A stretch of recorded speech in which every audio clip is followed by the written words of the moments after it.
Spoiler warning. All 3 of Sarah J. Maas's series are discussed in this episode. If you haven't finished reading, save this episode and come back when you are ready.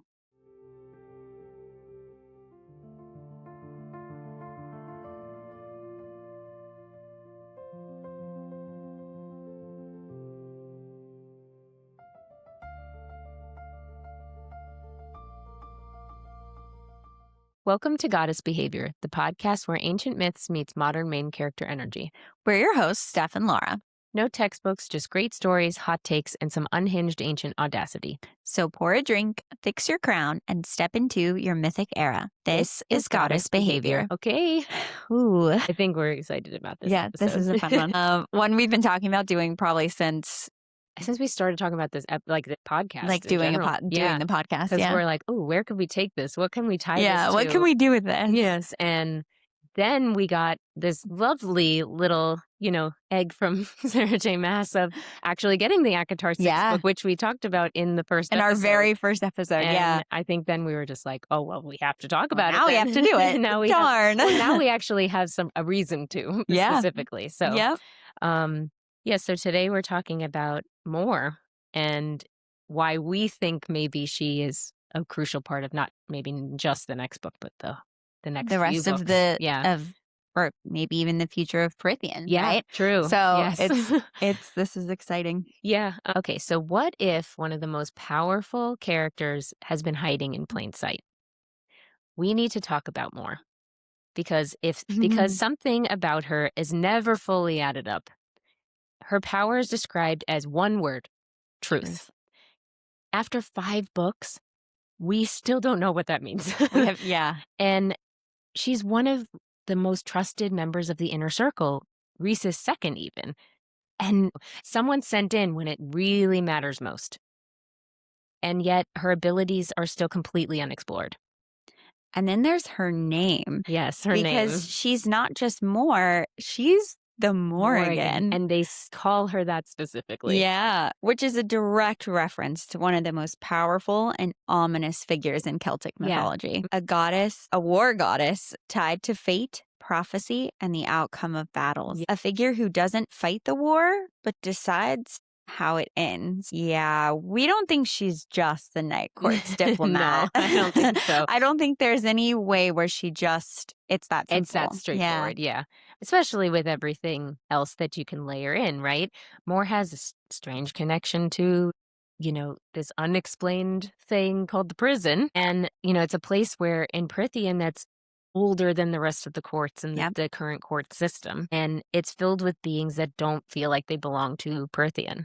And there are theories that she could be tied to more ancient magic than what's currently existing. Possibly even the lost Dusk Court, the court that represents the in-betweens, the thresholds, and the space between light and dark. We love in-betweens. Yes, we do, as you heard from the last episode. And when you look across Sarah J. Maas's worlds, her powers start to feel a lot less high fae and something older. Just different, yeah. Something closer to witch magic, maybe.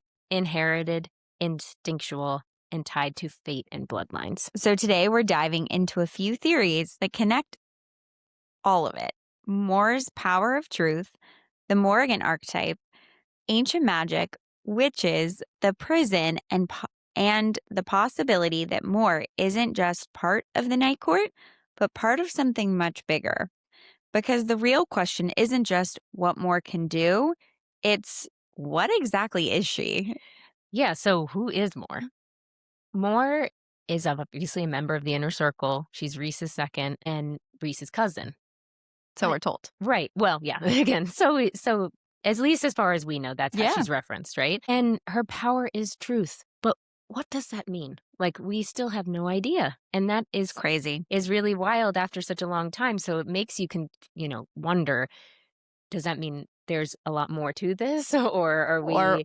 why maybe we're not getting anything else from her. Right. I think reading this, you're like, wow, if she's second to Rhys. What does that mean? Yeah, and why not Cassian? Why not Az? Why not Amren? Or Amren for that matter. Yeah. She's super powerful. Is my brain immediately is like, Yeah. Wait a second. Why is she second? But we know nothing about what she can do. Right. Or And not, and or like she's their ambassador and diplomat, all amongst the other important courts. things. Super important.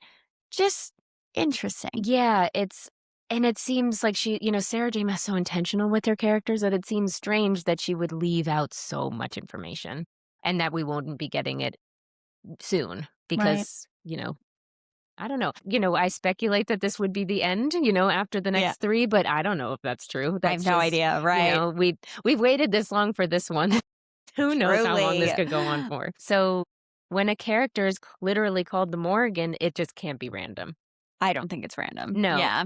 And it's a direct reference to mythology, which Sarah J. Maas has done before. Right. So I feel like it's impossible not to think that it's... And we know she loves this stuff, Yeah. right? She's talked about her love of Lord of the Rings and referencing characters in Yes. that way. I feel like we're seeing this again with And- the Morrigan. Yeah, and for those who don't know, that Lord of the Rings is a lot of myth. Yeah. So, which we also will get into will dive at some into, point. yeah. We need some help.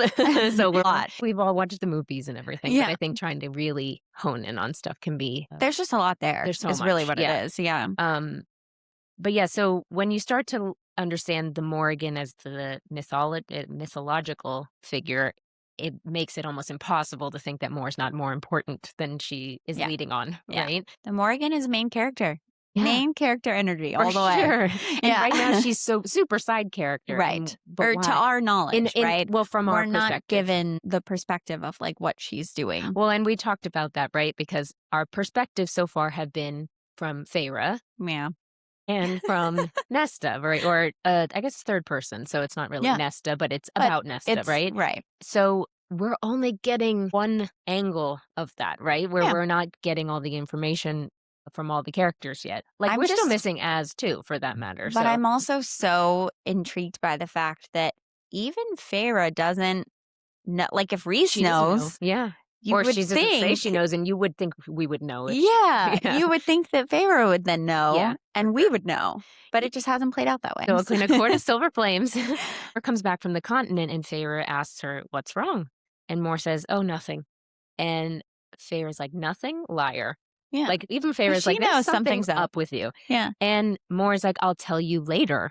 And We never got that. get more information Yeah. than that. And so I don't always think it's that we don't actually have it. It's just that we're not being told it That yet. perspective isn't shared Yeah, with us. exactly. Yeah, totally. Cassian also references Yeah. how she's feeling. Or like her appearance after she's returning from these, Yes. like, I don't know, we think they're ambassador missions Yeah. per se, Yeah. right? And I don't even think that they're not necessarily. Right. I just think Yeah. there's a duality There's here, something I else think. going on. Yeah. And we don't really know why she's on these ambassador missions. We're not told Which that is, either. again, odd to me because of Rhys and Farah's dynamic. Yeah. Right? Like, how does Farah not know? No, it's or, true.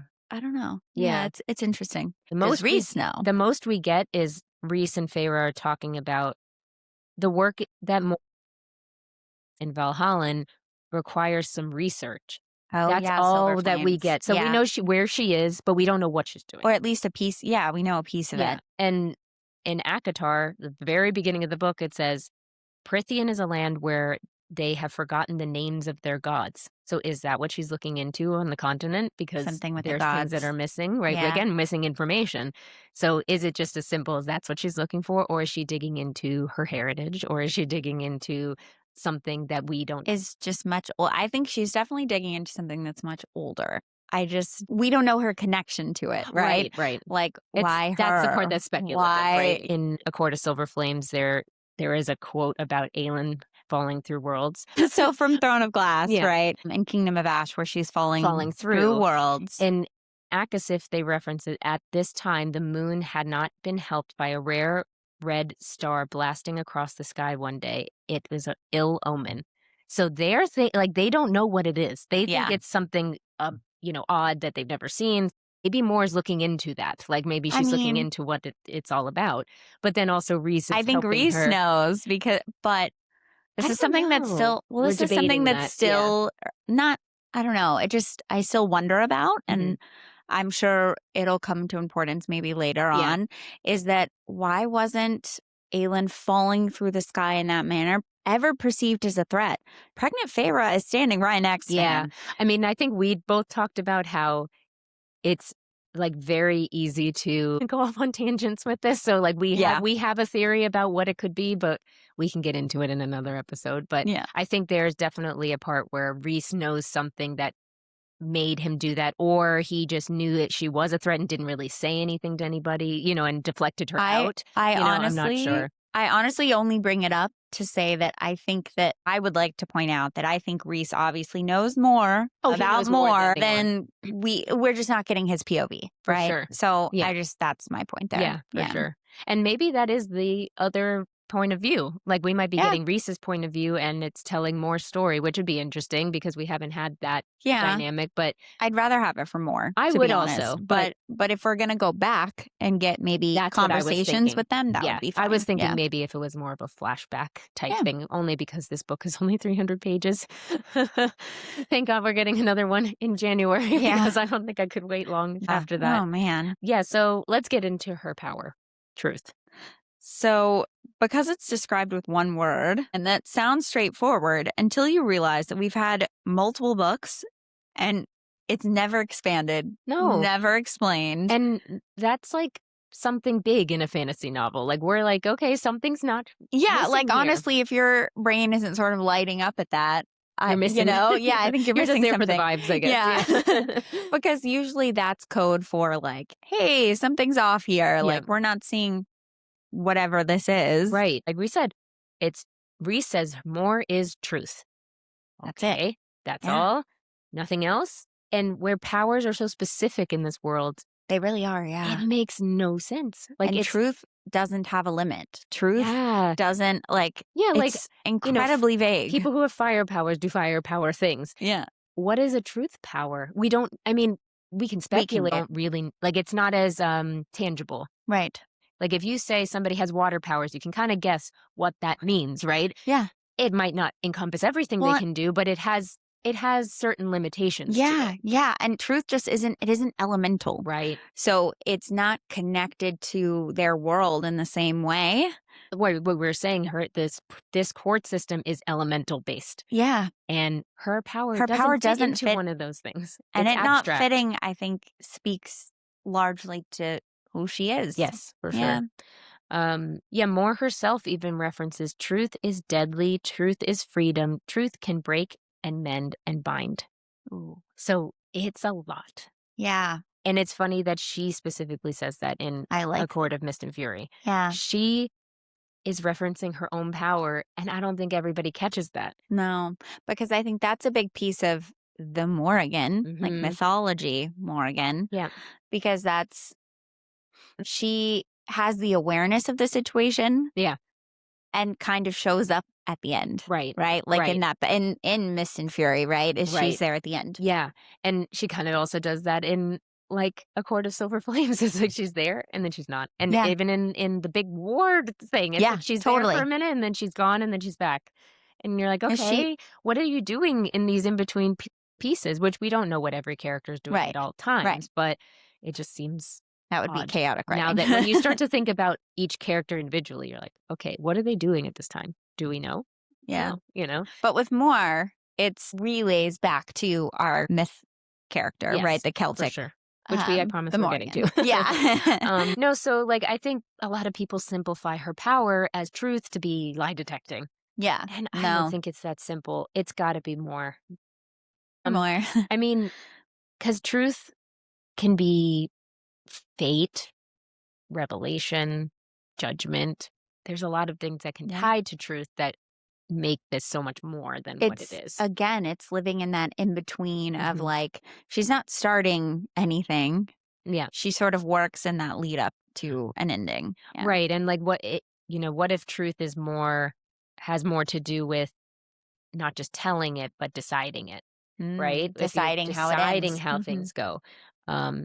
That is a lot more powerful than just being a lie detector this machine. Is happening. Yeah, so nothing you knew about it. Sorry, bye. Yeah, I think she's not predicting outcomes, but declaring them. Yeah, it's more established than that. She's maybe revealing fate itself, which is challenging a little. It's When challenging we because think it's a about weird all that concept. has happened Yeah. in the 5 books that we already have, even with Feyre, Mhm. right? And not knowing that her own baby was gonna be the end for her, Well, and right? I also wonder about that. I wonder if her power, although it is powerful, is not it's a little more, circumstantial. Like, she can't always use it in such a forceful way. So should we talk about the Morrigan? Ah, the Morrigan. Oh, well, I mean, we kind of talked about her in our Yeah. last episode, Well, but in reference to this, I yeah. guess. But yes, I guess to understand where we're going here Yeah. is let's talk about our original Morrigan. In Celtic mythology, the Morrigan is a war goddess. She's associated with battlefields, with ravens, with prophecy, and all things that feel a little ominous and inevitable, Right. right? So she is another inevitable force that is fun for us. Yeah, yeah. She is also a shapeshifter, and in many versions of myth, she appears in the triple goddess, which again is like we talked yeah. about. Sometimes as 3 sisters, which together they represent war, fate, and death, which already feels very ACOTAR like. For sure. And the part that really matters is that she's referenced as the Phantom Queen, Yeah, right? And if Mor's power is that powerful and kept secret, that kind of makes her seem, more queenly than we're even letting her be absolutely. at this point. Yeah, And it also means that the Morrigan doesn't always fight directly. She doesn't have to. She operates it differently. She influences war. She chooses the victor. And she appears when before the battle begins. She predicts who will die. She doesn't swing the sword. She decides what the sword does. So, does that sound familiar?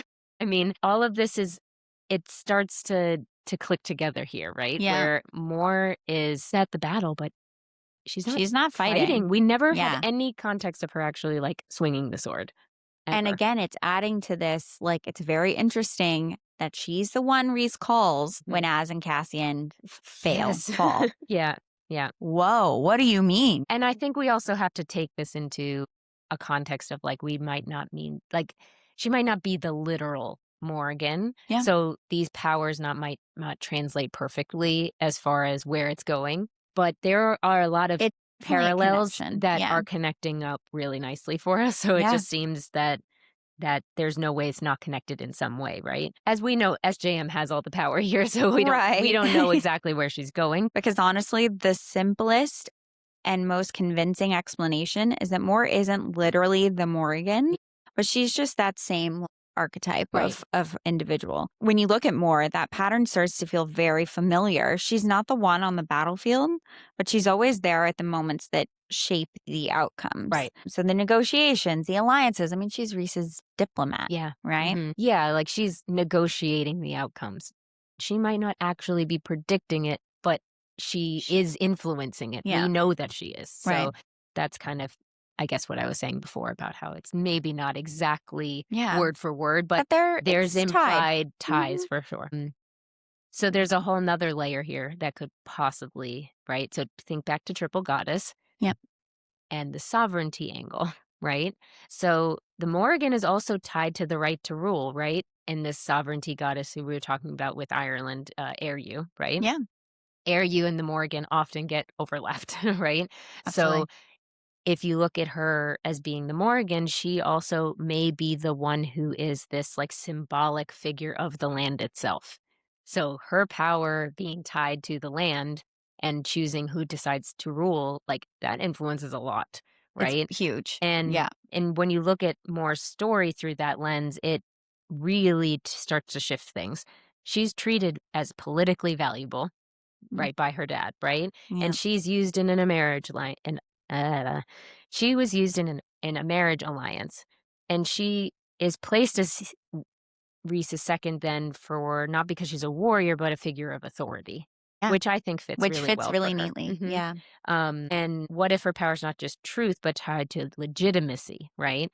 So her power, like to the power structure of Prythian itself. Like she's making sure that everybody's following the rules, essentially, Yeah. to make Prythian work the way that it is. Right. So her power could be very all encompassing if you're thinking of it that way. And why it might be so mysterious, right? I mean, her dad is afraid of her. That says something in itself. Her dad is, yeah. Yeah. I mean, he rules the court of nightmares and is literally says that he's afraid of her, deeply afraid. What does that mean? Like, there's got I to be more mean, to that and too. that's why I so really want to know who her mom is. Yes. Oh yeah, I will get into that later for sure. With It's her, huge. that is a big mystery with her that I think there's more there for sure. Yeah. Um, Yeah.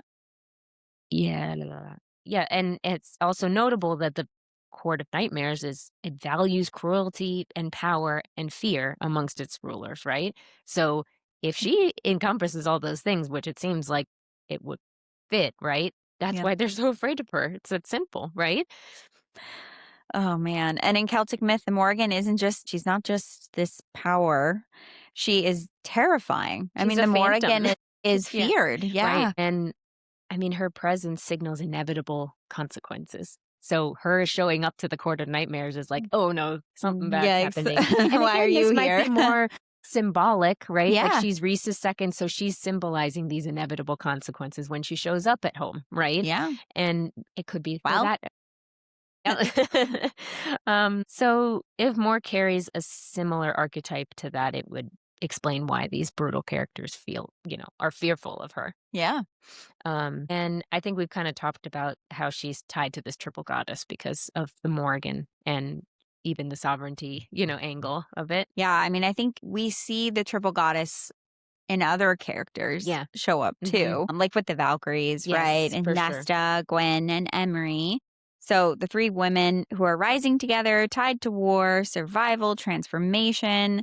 But there's another version of this theory that's even more interesting. Not just war, but with fate. And three women tied to something bigger than the battlefield would be probably Thea, Nesta, and Mor. You can put Mor in there, I think. Yeah, I think so. Thea is made by the cauldron, tied to life and creation, and connected to every court because she's of been what given had that to little be. piece in order for it to be remade, right?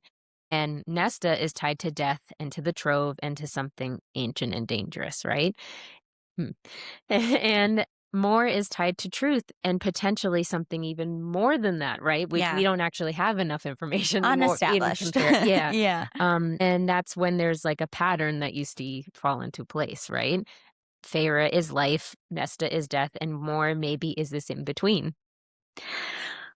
Which we love an in between. Fate, outcome, like what will ultimately happen, right? Which puts her right into the original Morrigan's role. Right, exactly. Determining things at the end, determining how things will end. Right. Yeah. And, if Sarah follows what she usually does with repeating myth structures and layering these archetypes across characters, then it might not be a coincidence, but design itself, She's following what she's done with a lot of different characters. Another possible outcome here, which when we were doing our Triple Goddess episode, I was definitely like, man. So with Hecate, I saw a lot of similarities in the characteristics of Hecate and Mor.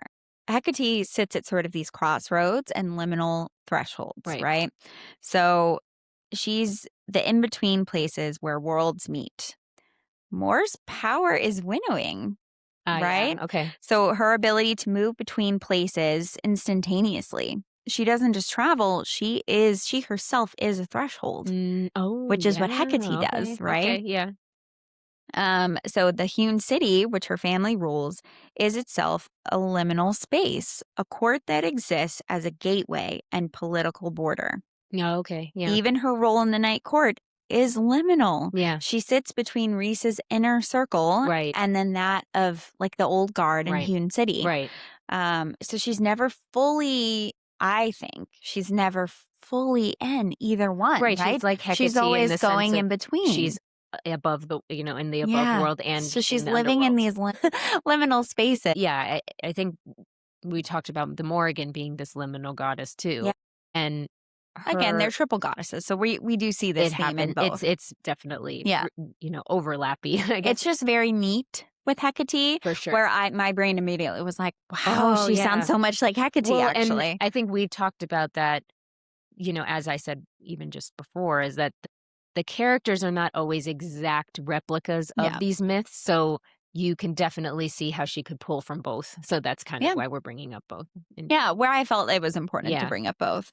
Because Hecate is almost always depicted holding torches. She lights It's the pretty.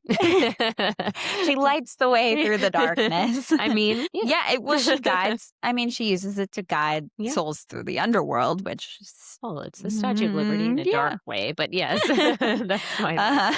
And Mor's power is specifically tied to truth. And so if you see like truth as a light, right? Or like in a time of uncertainty, how Mhm. truth could be a light. She illuminates what others hide. Right. Yeah. So in a That's court just truth a built lot of the on time. illusion and masks, like the Yeah. night court, Mor is the one who sees through the performance, if you will. Yeah. So she is Hecate's torch in a court of night, of darkness. Oh, yeah. I like it. That's why Definitely maybe really good. a Yeah. piece of why she doesn't fit as well as the Right. others do. Well, I mean, like we were saying, her power in itself sets her apart from the other people in the night court. It So just is her, different. yeah, just this beacon of light in the dark is interesting. You know, her wearing her red and being blonde, Yeah, like all of yeah. these things like don't fit with She everybody else. stands It's out. strange. Yeah. So yeah, makes sense to me. I like it.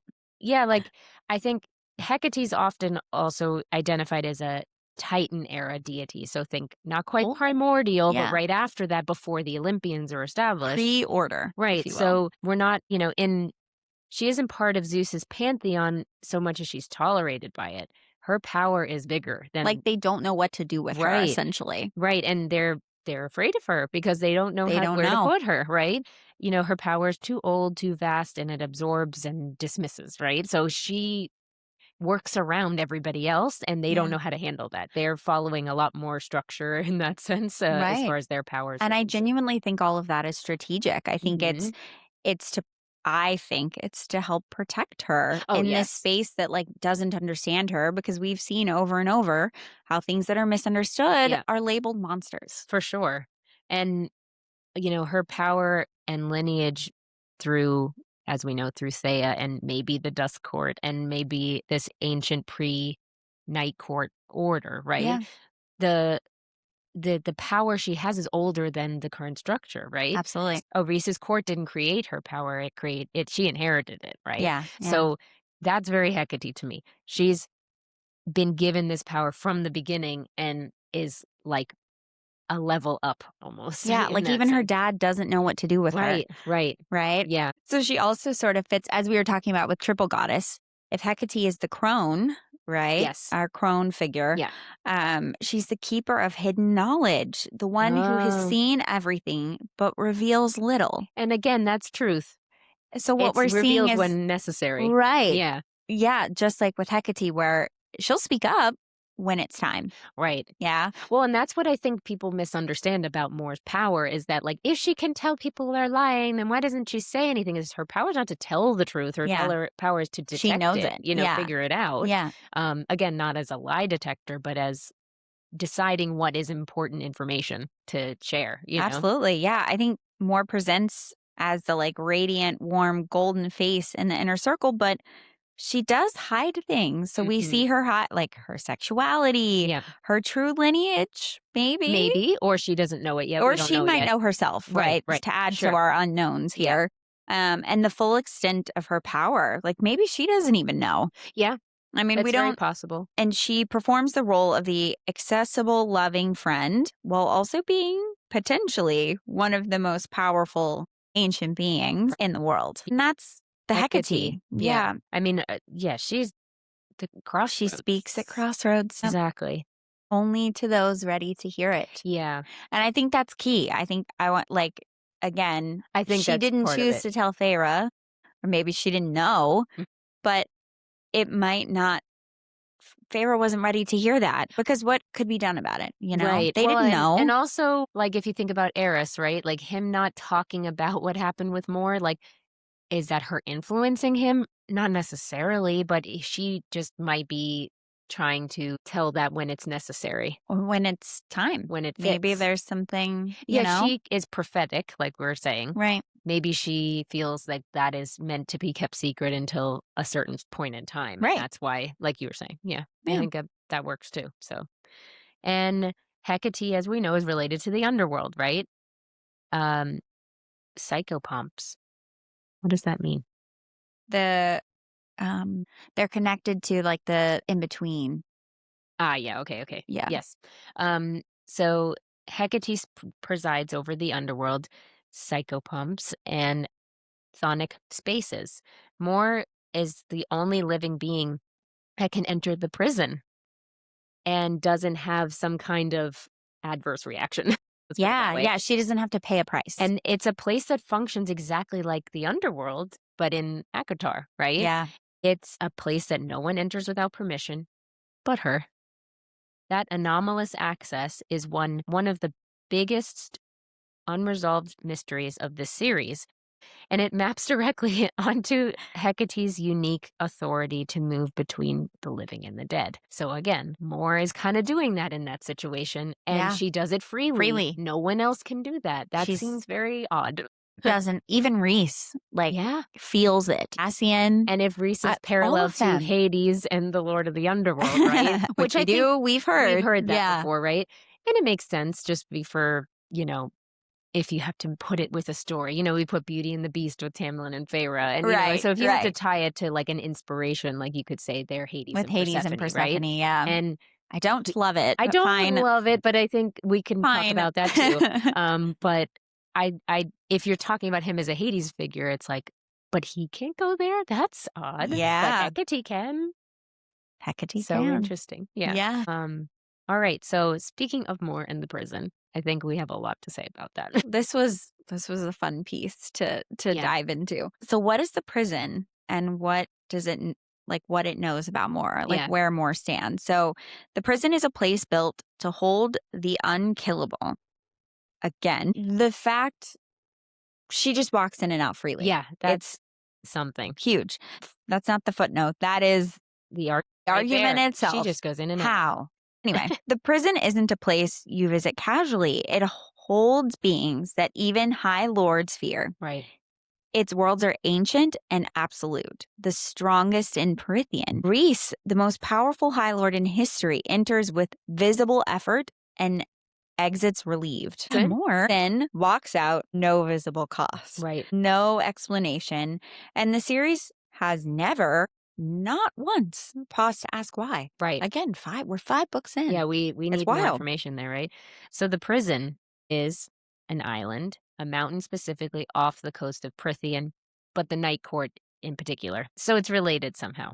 At least it has to be, right? If it's directly off the coast if you look at the map. It's not like off a little it's not like an Iceland situation off the continent. It's like right there. next to it, right?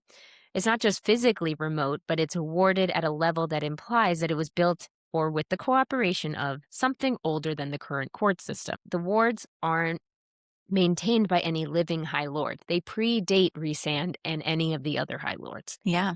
Then they predate the war with Hybern. They may even predate the courts themselves. This is so crucial. Whatever intelligence set up those wards is making the decision of who can enter and who can't. And those decisions still are in effect. That has not been changed. Yeah.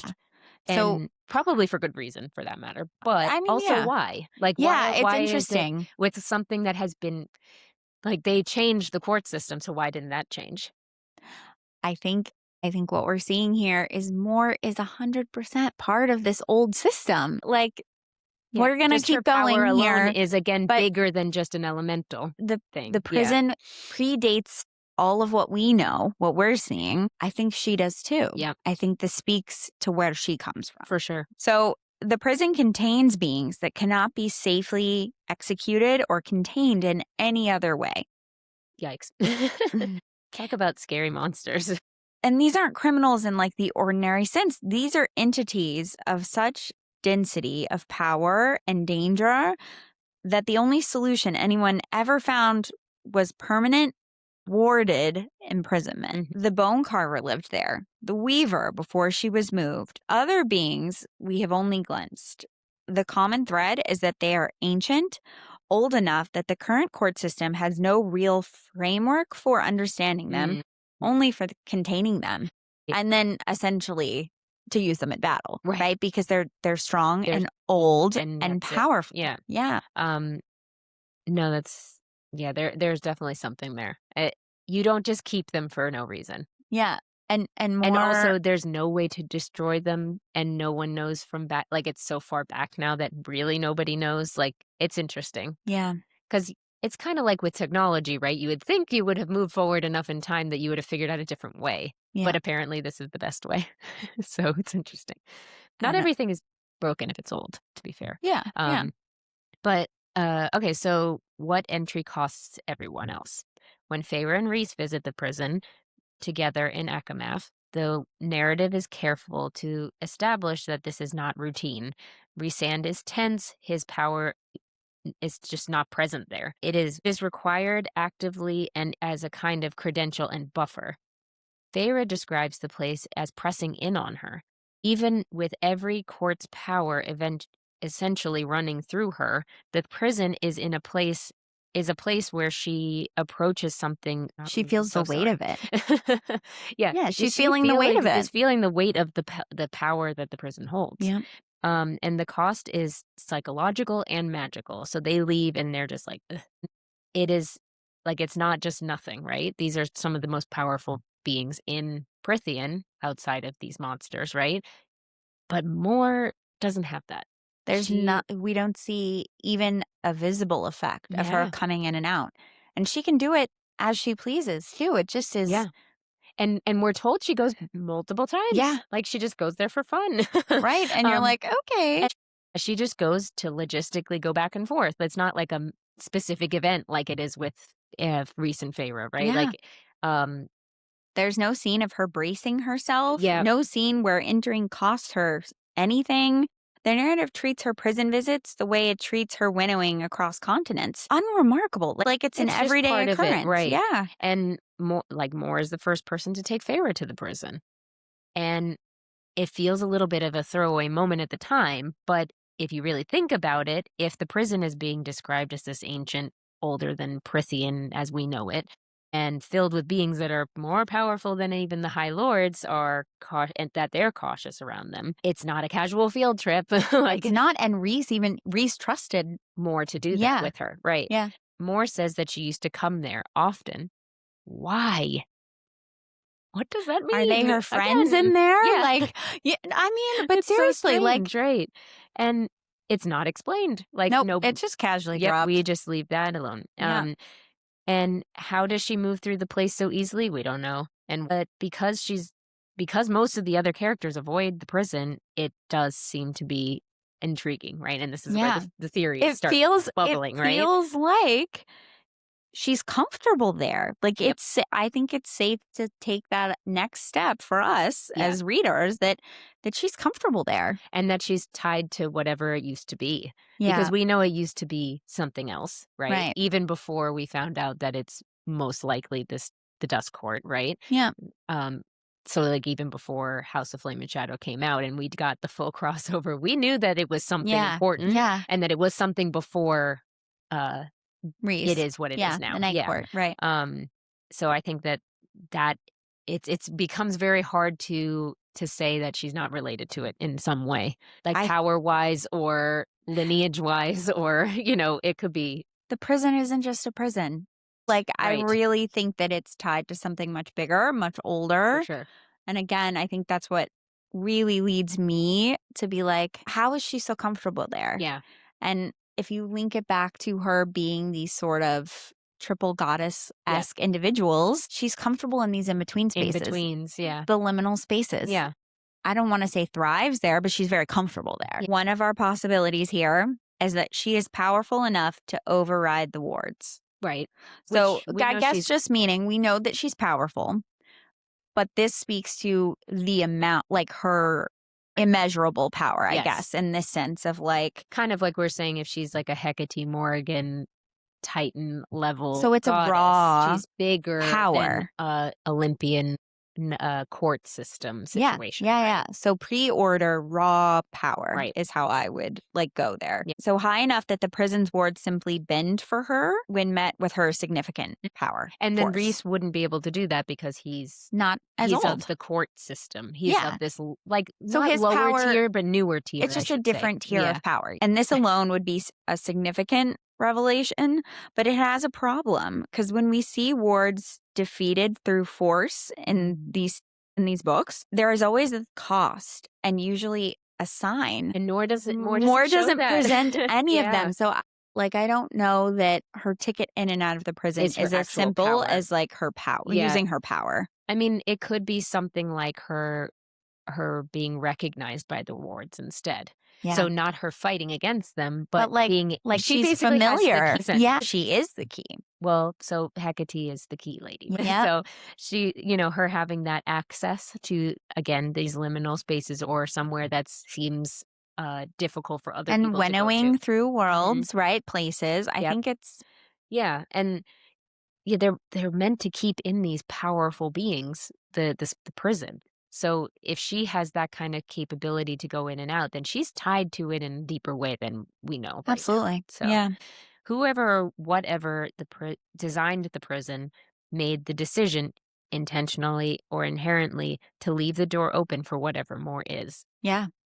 And she isn't bypassing the security. She's just exempt from it. She just goes by it anyway. Again, I think it's familiar to her. Yes. I think there's a sense of familiarity there, even with the creatures contained inside. Mhm. Yeah.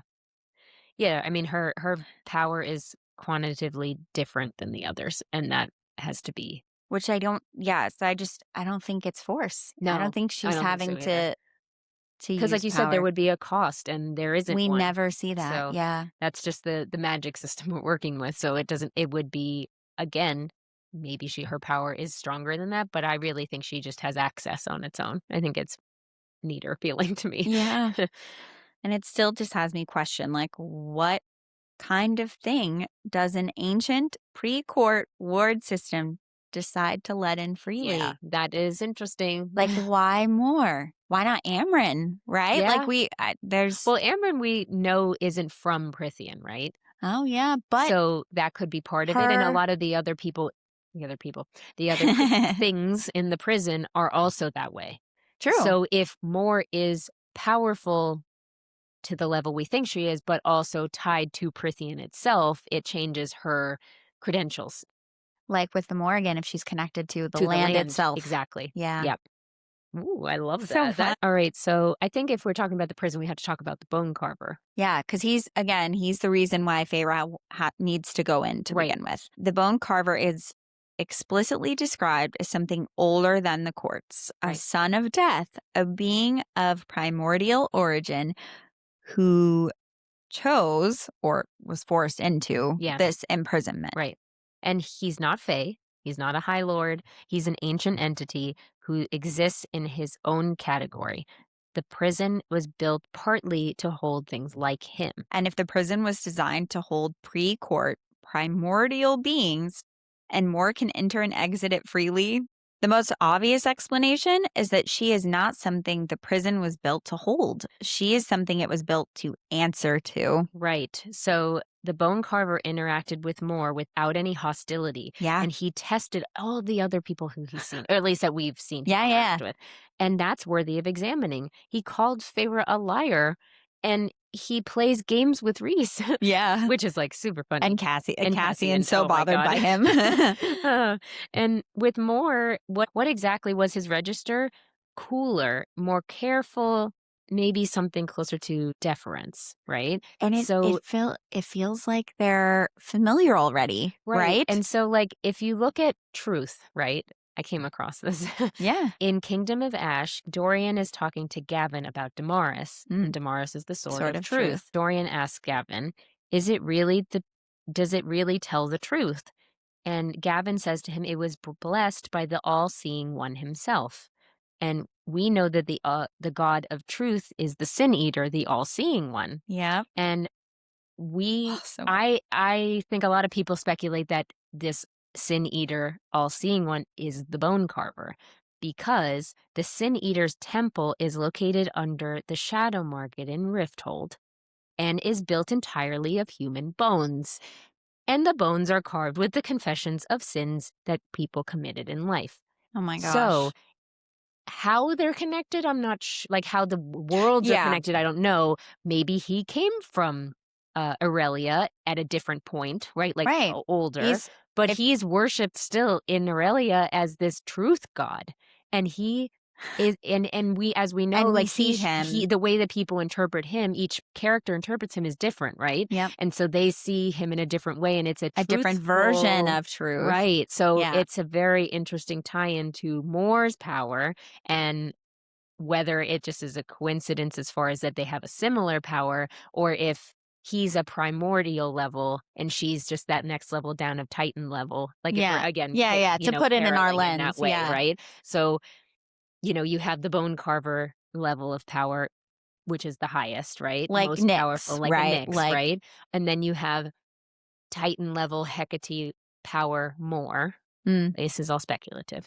And then you have fits for me. Rhys level power, which is court level, right?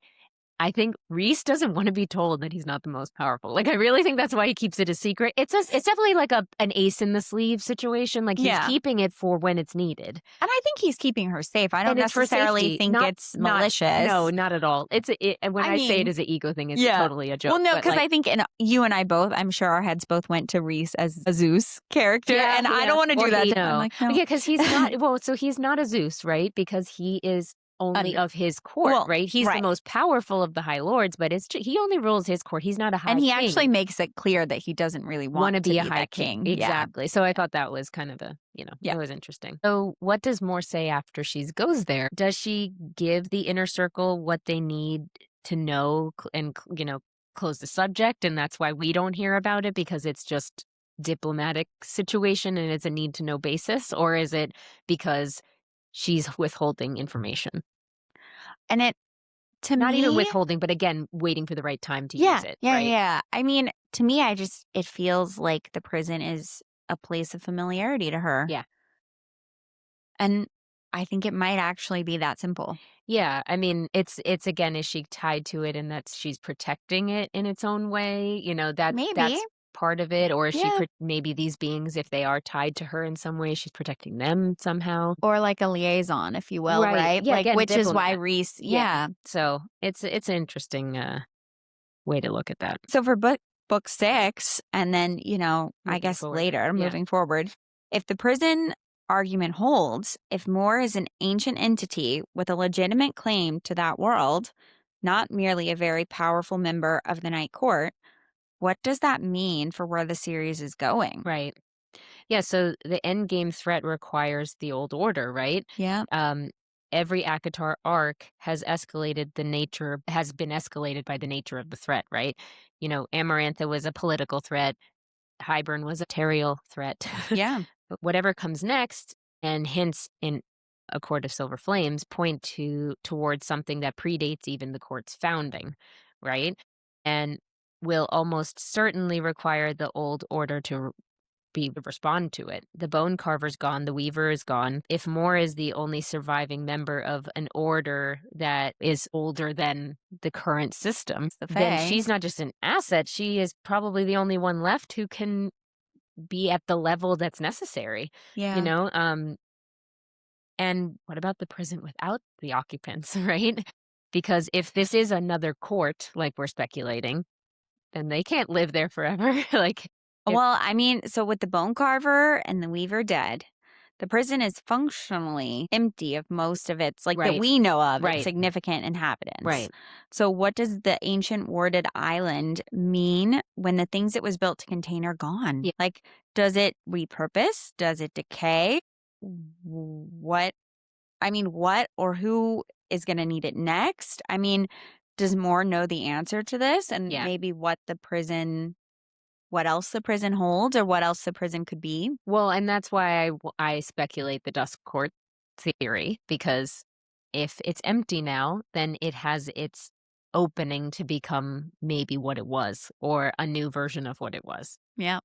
And we see that tie in with Crescent City a little bit, where Bryce right, like, raises these islands up, right, in, Water, yeah. Midgard, right? Yeah, yeah, And yeah. so you're like, well, if she has this power to, like, shift the geography, right, then and she actually traveled through the prison to get back home, there's a lot of interesting Prison, yeah, connection yeah, here, yeah. right, with the prison. So I think there's gotta be I think something there's else. something more Yeah. there. Yeah. Mhm. Okay, so Mor and the Dead Trove. The Dead Trove includes the three objects: the mask, the harp, and the crown. Each of them is tied to something fundamental: death, time, domination. These are not normal magical items. They're ancient. They're dangerous, and they respond selectively to who can use them, most notably Nesta. But here's the detail that matters. We're told the Trove was created by beings from before Perinthian's current order. Right. So we're not talking about High Lord magic. We're talking, again, about something much older, Right. something foundational, Mhm. something inevitable, if Right. you will.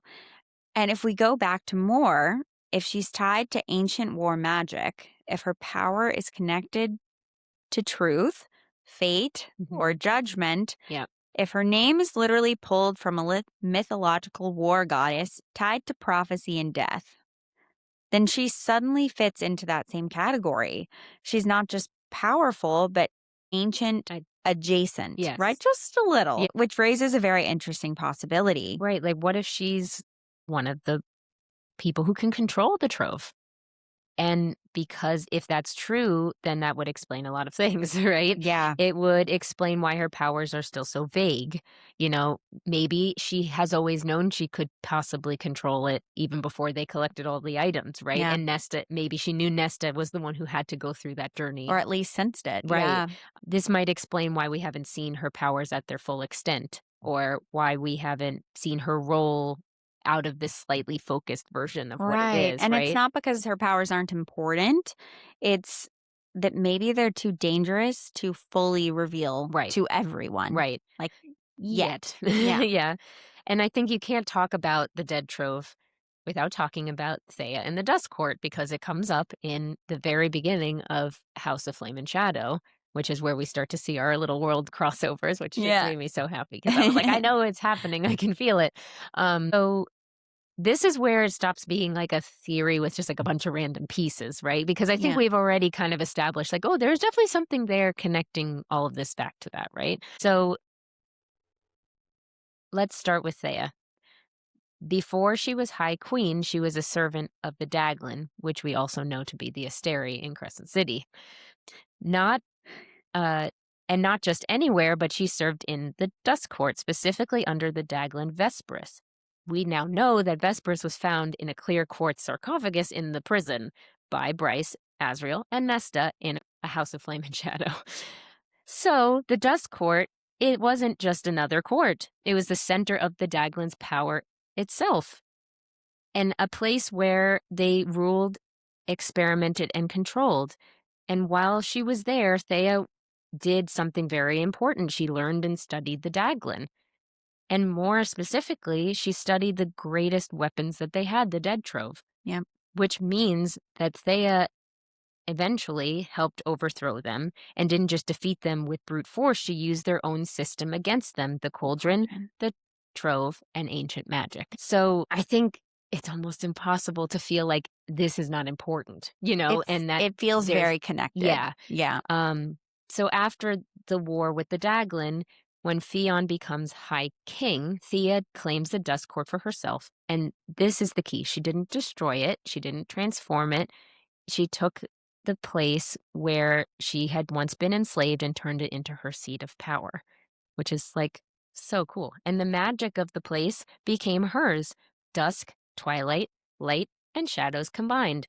Not one or the other, but both. Literal dusk in Yes. between them. The power she inherited were starlight, like the starborn Fae of Crescent City; star fire, which it sounds a lot like Aelin, right? Mhm. And which is basically like a streaming hot laser. And I was like, oh, cool. Telepathy, immortality, and shadows. And she can wield Gwydion and Truth Teller. And she's also a world walker. We have evidence of her being able to do that. If that isn't sounding Mor-esque at this point, like, Oh, I yeah. mean, the parallels are all It's there, guys. crazy. It's So then you have to add in the dead trove. Because Thea didn't just understand it, she wielded it, she took control over it and used it and hid parts of it and ultimately opened the door between the worlds, right? Now we have Thea being tied to the Dusk Court, the Dusk Court being tied to the Daglin being tied to the Dead Trove, and the Trove being connected to world. world-crossing, reality-shaping magic. And then the next part of Thea's story is that everything falls apart. Right. Thea is betrayed, worlds separate, and the door is sealed. The Trove is scattered, and the Dusk Court disappears. Which feels familiar. Or transforms, right? Because we are told something very specific that the island that is now the prison was once something else. And Thea lived in the Dusk Court before it became the prison. So it was a prison to her, Yeah. then became the Dusk Court, her seat of power, and then went back to being a prison again, Yeah. which is in a different way, obviously. So now you have to ask, did the Dusk Court vanish or was it sealed? And this is where I think Mor comes in. Yep.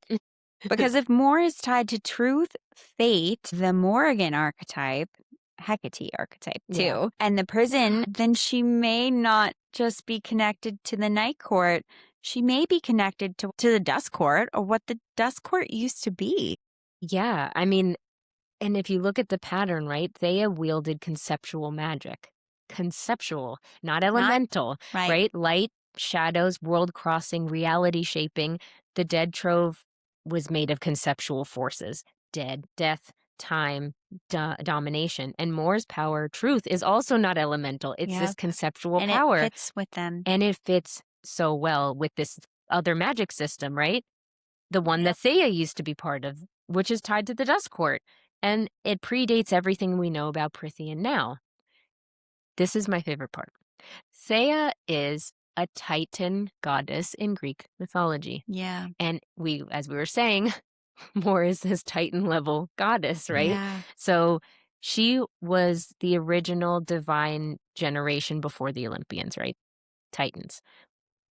She is associated with light, brilliance, sight, perception, precious metals, and gems. Her name literally connected to divine or goddess. Like she's the original. Thea isn't just light in a general sense, but she governs how light interacts with the world. That includes the glow of silver and gold, the sparkle of gemstones, and the ability to see things clearly. Ancient sources describe her as giving things their radiance and their value. So she is like not just the sun itself, but she is the reason that the sun shines the way that it does. It's like more than just sunshine, or sparkle, like the in-between pole there. Yes. And with Hyperion, she has Helios, the sun, Selene, the moon, and Eos, the dawn. So Thea essentially is the mother of this celestial light cycle, night, day, and transition. Represents one of the most abstract things in the Titan level of power, right? Light as truth and perception, right? Like that's where we're going with that, right? What you are allowed to see. Like she's illuminating how it's presented, how things are interpreted. That ties her to insight, revelation, and value. And then it also is the origin of worth. She's governing the shine of gold and gems, then she's tied to wealth, power, and what humans decide to be valuable, which is a very constructed kind of power. And liminal energy, right? Through her children, she governs dawn, full light, and night glow, and she exists across these thresholds and transitions. And even if she's not labeled a liminal goddess herself, like she has access to all of these things through her children. Right. Kind of like Nyx, you know how she has that connection too.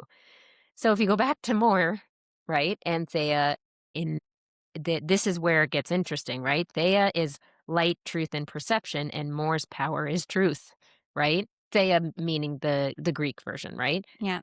And that's not a subtle overlap.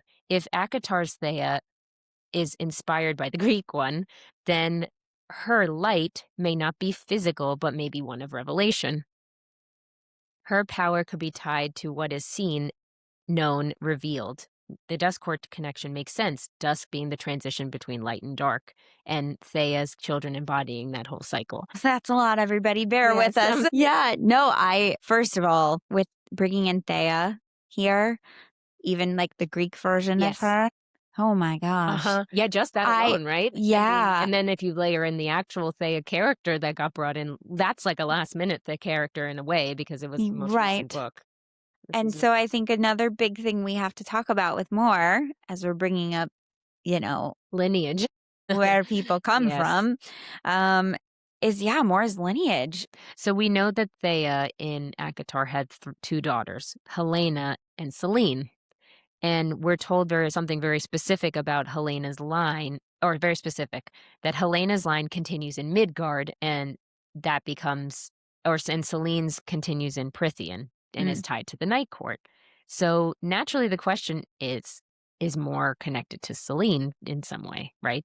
Either by a descendant or is, maybe it's Rhys who's connected directly to, it might not be a direct, but her power now, as we've been talking about, it becomes almost impossible to ignore, right? I think the connection is right in front of us. Yes. Yeah. As we know, Mor is high fae, deeply tied to the Night Court, and from old, powerful bloodline, and connected to a kind of magic we still don't fully understand. But here's where things get complicated. We also know that Rhys comes from that same line. Mm-hmm. So if Mor were a direct descendant of Selene, that would likely make their connection more specific than just cousins. And the books don't really confirm that, No, right? that's true. Yeah. But to shift the theory just a little more is because instead of focusing on maybe only their father's side or like Mor's father's side, we have to look at what's missing here, which is Mor's mother. Yeah, we don't hear anything about her. No. Like it's a mystery a little bit. Right. She's like in the shadow a Like little bit. we hear about Rhys's mom. We hear about, the Archetype sisters' mom. Yeah. Like we hear about moms. Yeah, like all we know is that they don't have a good relationship. That's kind of it. It's odd. And in a series where bloodlines and inherited power matter this much, the absent feels intentional. For like sure. it feels like we're not told for a reason. We're told for a reason. Yeah. Like with her power and like with other things that we've been missing and then got information later, Yeah. And I think what we see, especially in mythology, is that powers are often passed down through the mother's bloodline. Yes. Especially with girls. Yes, exactly. So instead of asking, is Mor directly descendant of Selene, it's probably better to ask if Mor's connected to the same ancient line of power through her mother's side and why we haven't been told about it, right? Because what matters isn't just the family tree, but the type of magic. Selene inherits Thea's power, ancient, foundational, and tied to something bigger than the courts, and Mor's power still undefined, still kind of conceptual, like this a bigger power, and it feels like it comes from something older. What's fun, when we first started talking about Mor, my instinct is always like, I think it's safe to assume now that she isn't just high fae. Yeah. But what if she's something closer to like a witch or a kraken? I love that so much. Again, I don't know that we can like concretely say either of those things. But when you look at Sarah J. Maas's worlds, witches aren't just spellcasters, right? They're tied to this ancient old power and bloodlines, to fate and war and survival and all of these things that we've been talking about now here with Mor. Yeah. And that's really how her powers are feeling. Yeah. Like as we're talking through all of this, is it's not elemental. It's not clearly explained. Just truth. Yeah. Yeah. And if you bring in Throne of Glass, characters like Astrid and the witches in general are tied to legacy, bloodline, war, all of these things that you just mentioned. And the kind of power that is much more instinctual and fate tied to than, as magic than some of these other elemental powers are. And they're not just fighters, they carry something older and inherited, right? High lords inheriting their power in that way that relate to each of their courts. Their elemental power. Right. Yeah. You don't see that with or so Mor is kind of the only high fae woman, I just thought of this, Mm. that we see outside of our trio. Yeah. So it's interesting how all the men seem to have these powers that are passed down, but Ooh. hers The seems matriarchal powers are she not seen. not necessarily, Not in this not world. in the world that we know. Yeah. So I find that interesting that the one female character that we have that is quote unquote high fae, we don't know anything about her power. And all the other moms are conveniently gone, like killed Yeah, why off. is this Disney? Why are there no What moms is involved? happening? Where are everybody's moms? Yeah, it's Yeah, very we're not specifically getting. told, like, this is Rhys's dad had his powers, and that's Yeah, where he got them from. right. Not saying he didn't get anything from his mom as far as powers Well, go, but not that it's ever we've said. never been told. Yep. And more, it's the same. It's interesting how she's the only woman that And we're the given that. moms in Prithian are made kind of irrelevant or like helpless, Yeah. right? Or like they're not given that same like Voice. Feyre being made High Lady, right? Yes. Again, they weren't doing that for the other female No, characters, no, and we not at don't all. see their bloodlines linked in any other way, really. No. That's interesting. Yeah. Oh, also something that I will note is that she got her powers around the same time as her first period, which is also something that the witches Is very have. witch-like. She also likes to wear red, which maybe is a throwaway moment, but Kraken Manon has her red cloak, and then the Krakens have their red Yeah. cloak. So I think, I'm not necessarily saying that Mor is a throne of glass witch, Yeah. but No, we it's also see witches in Crescent potential. City. So you Right. have this like idea of witches throughout the whole situation.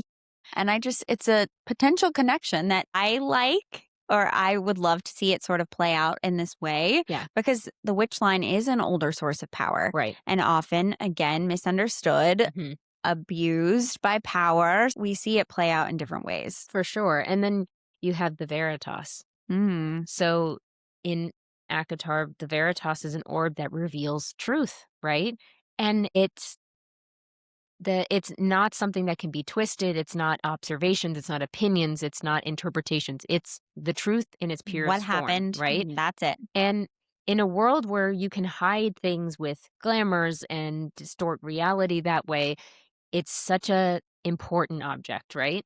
And it doesn't just detect it, but it opens it, like forces it into the open, right? Yeah. And overrides any deception and cuts through illusion and shows reality as it is, which is fundamental magic, bigger than what an elemental Right. magic, right? Yeah. So, like we were saying, And it what's interesting is that it is related to Mor specifically.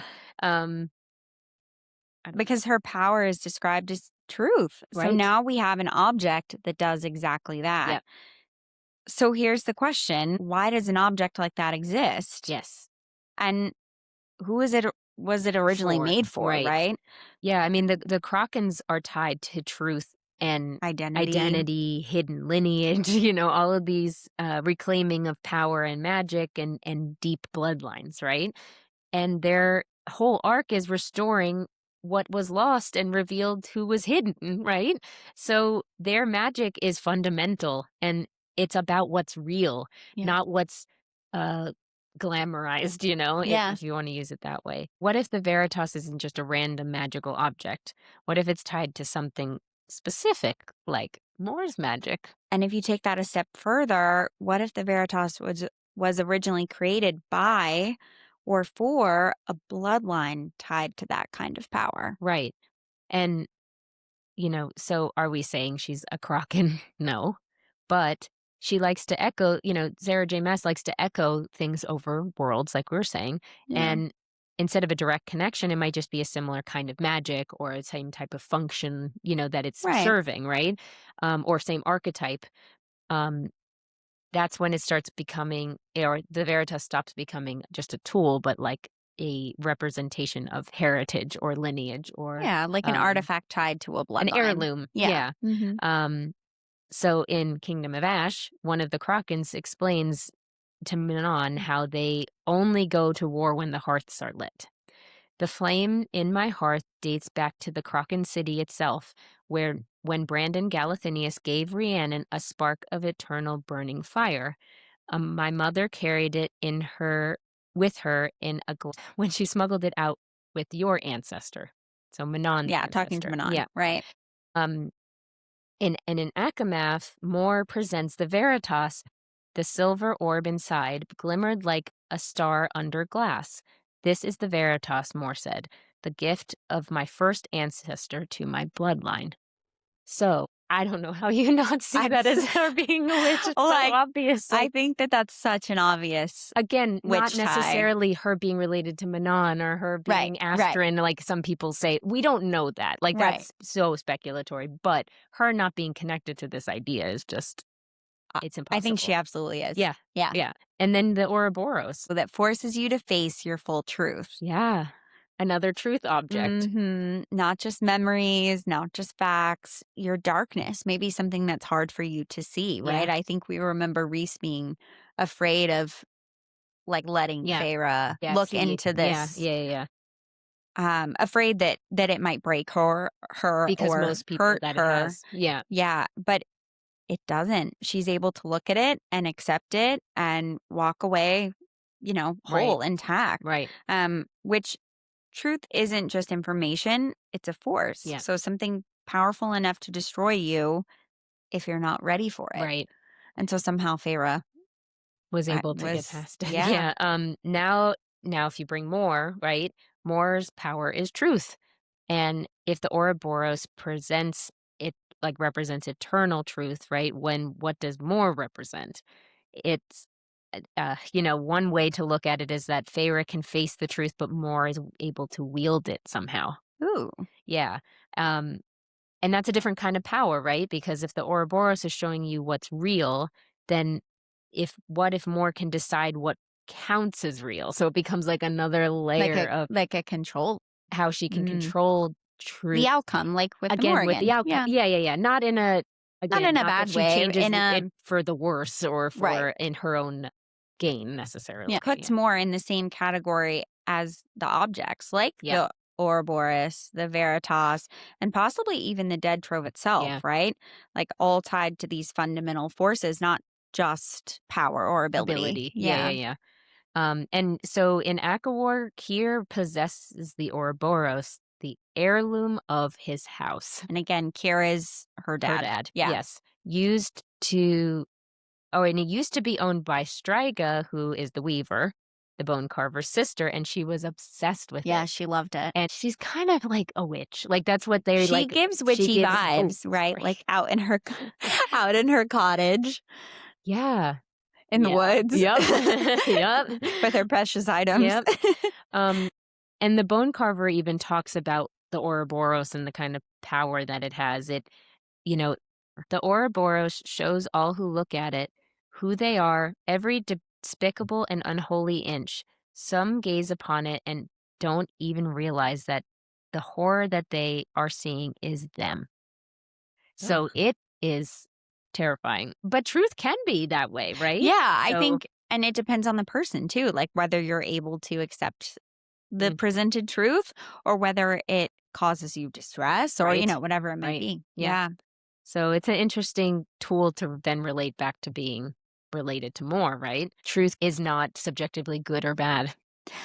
Again, I think, and neither is Mor. At least in the information given to us in the books has her very mysterious. It does. It paints her in a way where maybe she could be a villain. I mean, I think you and I have talked about this a lot, but I don't think she's a villain. No, I don't. I don't get that feeling either. Not based off all these other things that we put in. I mean, she's just misunderstood. I think because she's mysterious. Yeah. And there's so much uncertainty behind the person's truth, behind the person's power.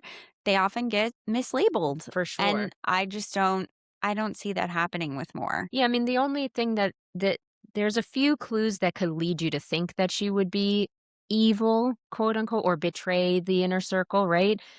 I mean, her power is not explained. So that in itself is again, like you said, okay, sure, but that doesn't make her evil, right? Yeah. Or at least to us, we don't feel that. It just ties her to something that is inevitable and can sometimes be uncomfy, for people. And it's undefined. Yeah. So And then her connection to the prison, which is an uncomfy place, again, like, it doesn't mean that she's bad.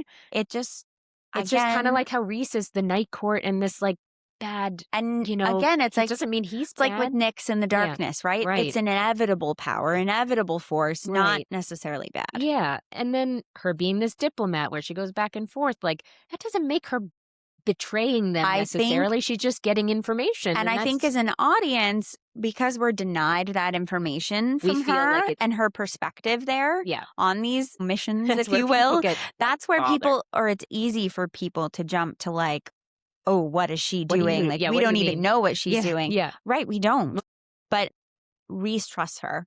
And I Yes. think like for that alone, he trusts her with Feyre. Yeah. He trusts her. Yeah. I think that speaks enough For for my sure. brain to feel And, like like, she's fine. Her backstory being incomplete, going with her power and all these, like, all of this mystery, right? Yeah. I mean, that's just, it's hard not to find somebody mysterious as being all good or all bad. Like, we They're don't know usually yet. misunderstood. Right. So it's a little bit like Eris. I mean, I think that's why so many people are like, is he bad though? Like, we don't know. Like, We don't know. Yeah. I think whatever happened there, obviously we hope we get more information on. sure.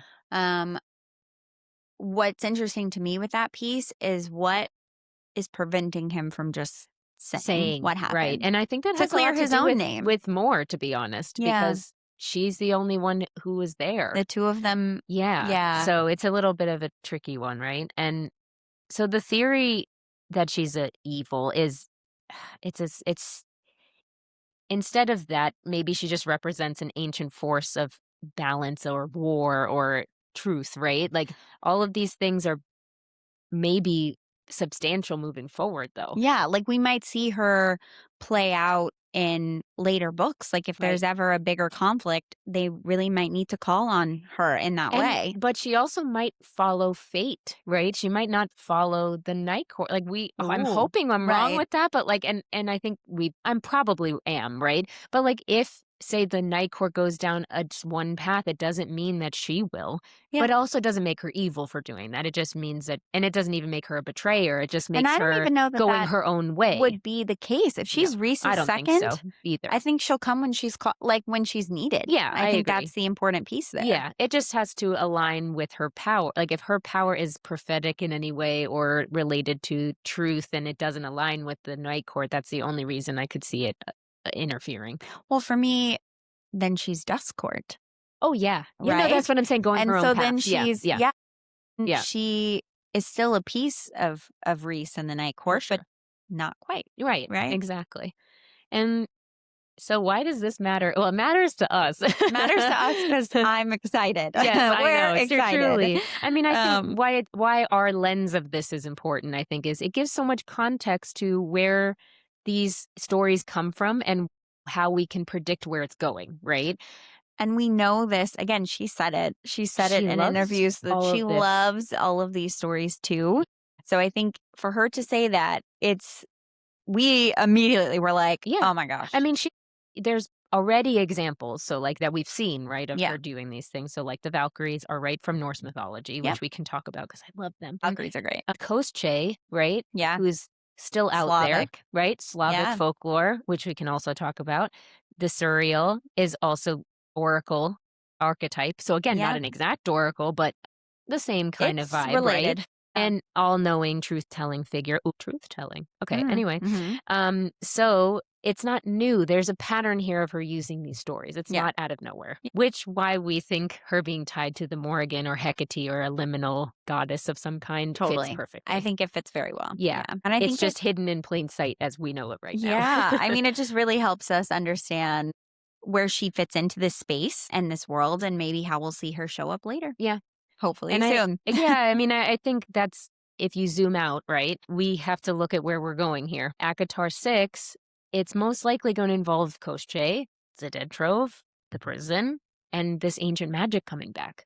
It's almost impossible not to see any of those things coming up. Maybe not book 6 only, but like the next, continuation of the Because series. I think 7 and 8 are together and is our big book. Yes, 7's a big book. I think more likely there than it will it might be brought up as we move forward, but 6 is so short that I get kind of like, I know. I'm I don't like, know.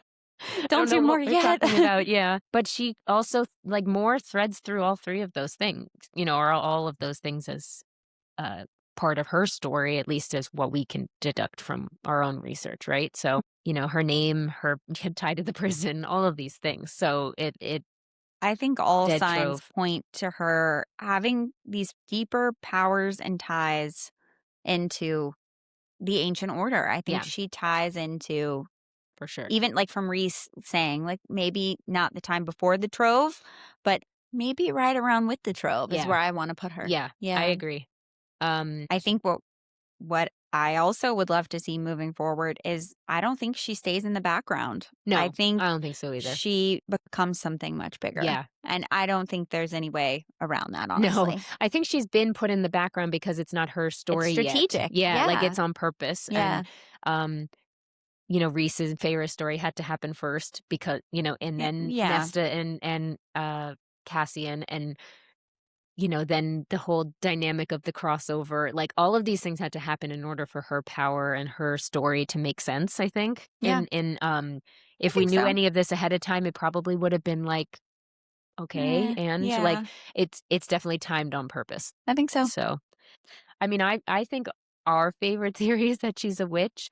I I think it's more like this witch archetype, but, Yeah. You're like a witch, like for Prithian, for Prithian, for an yes. old order witch bloodline to sort Yes. of show up through Mor in Yeah, that way, for I sure. think would be interesting to And me. then the Dusk Court theory. I Yeah. mean, if Oh, she's I not love that. connected somehow, I don't know how. It's in the It's book. the old, Yeah. it's that old order, that Yeah. old power, the Dusk Court being where it is or where it was. Yeah, It's too, too perfectly yeah. overlapped, right? And this more speculative side where we're talking about her power, I think it's a little bit of all of it, right? Like, Mm. her name comes from the Morrigan, and Hecate's power and the Morrigan's power overlap a lot. So I think, Yep.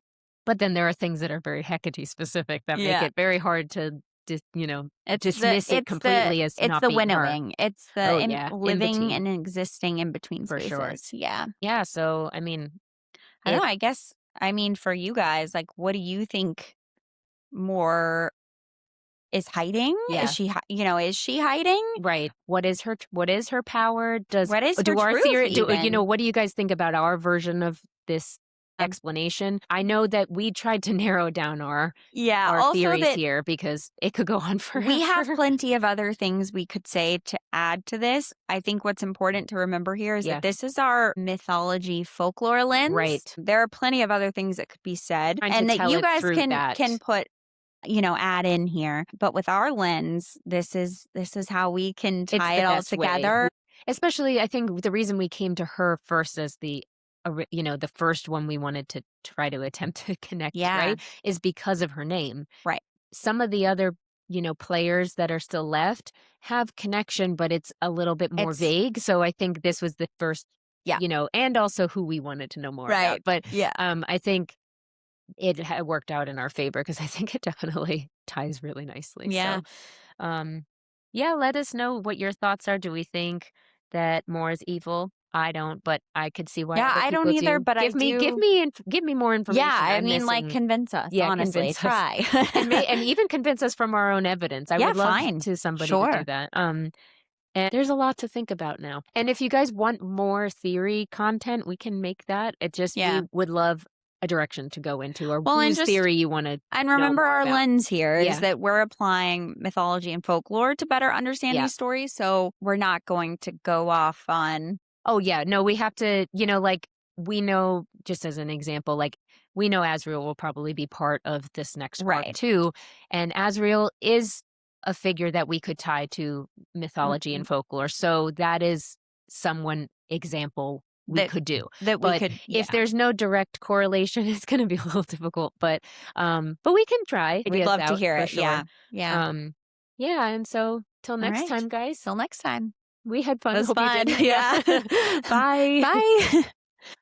Long before fantasy courts and hidden heirs, there were gods who carried objects so powerful they could decide the fate of kingdoms. A spear, a sword, a stone, and a cauldron.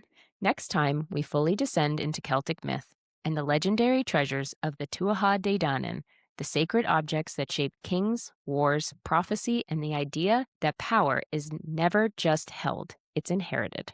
And if the Morrigan teaches us anything, it's that whoever controls the relics controls the story, and why mythology keeps warning us that objects remember. If you enjoyed this episode, please follow Goddess Behavior and leave a review. It helps other legendary mortals find us. Questions are always welcome. No oracle required. Stay bold. Stay curious. That's Goddess Behavior.